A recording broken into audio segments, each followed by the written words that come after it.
This channel does not promote any violent, harmful, or illegal activities. All content provided by this channel is meant for an educational purpose only.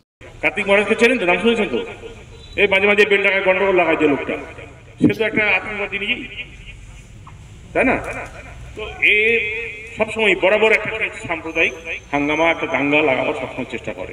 সমাজে যদি আতঙ্কবাদী থাকে, সমাজে যদি খারাপ লোক থাকে, সব জায়গাতে আছে। আমি নিশ্চয়ই সাম্প্রদায়িক সন্ত্রাসবাদী হব। আমার হিন্দু ধর্মের উপর যখন আঘাত আসে, ওনার মতো দুই একটা আইপিএস কি বললো না বললো আমার কিছু আছে। আমি সন্ন্যাসী, নির্ভীক সন্ন্যাসী। প্রথমত সন্ন্যাসী হচ্ছে তুল্য নিন্দা স্তুতির মৌনী। কে আমার নিন্দা করলো, কে আমার স্তুতি করলো, তাতে আমার কিচ্ছু আসে যায় না। কার্তিক মহারাজ যদি সন্ত্রাসবাদী হন, কার্তিক মহারাজ যদি আতঙ্কবাদী হন, তাহলে আমিও আতঙ্কবাদী। এবং আমি গর্ব করে বলছি, হ্যাঁ, আমি বাঙালি হিন্দু, আমি আতঙ্কবাদী। হুমায়ুন কবির তৃণমূলের বিধায়ক, তার মুখে এই কথাই প্রমাণ করছে যে এই তৃণমূল কংগ্রেস দলটা কাদের দ্বারা পরিচালিত হচ্ছে।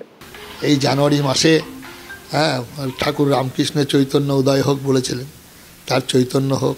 ওনার নিজের ব্যক্তিগত জীবনযাত্রা কি সেটা উনি জানেন, আমরা কোনোদিন সমালোচনা এসব আলোচনার মধ্যে থাকি না। এসপি সাহেবের সঙ্গে দেখা করতে এসেছি। ভারত সেবাশ্রম সংঘের আমরা শিষ্য ভক্ত, আইনজীবীরা আছি, ডাক্তারবুড়া আছেন, মাস্টারমশাইরা আছেন।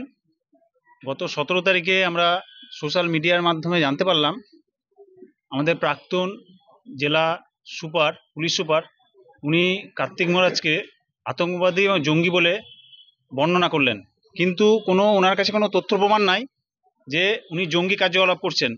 একজন সন্ন্যাসী সম্পর্কে এসব বিরূপ মন্তব্য আমাদের সমাজে প্রভাব সৃষ্টি করেছে এবং এর একটা বিরূপ প্রতিক্রিয়া হতে পারে।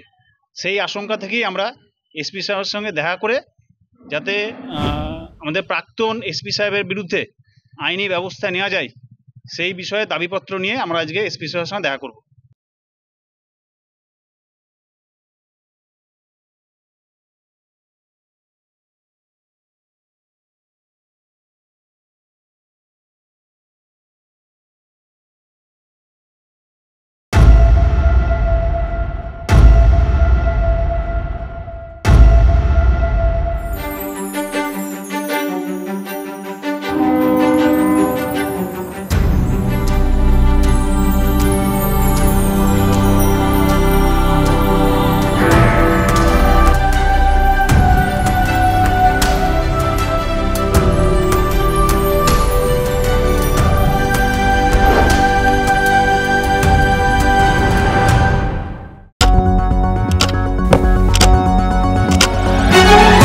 রাজনীতি শুধুই কি রাজার নীতি?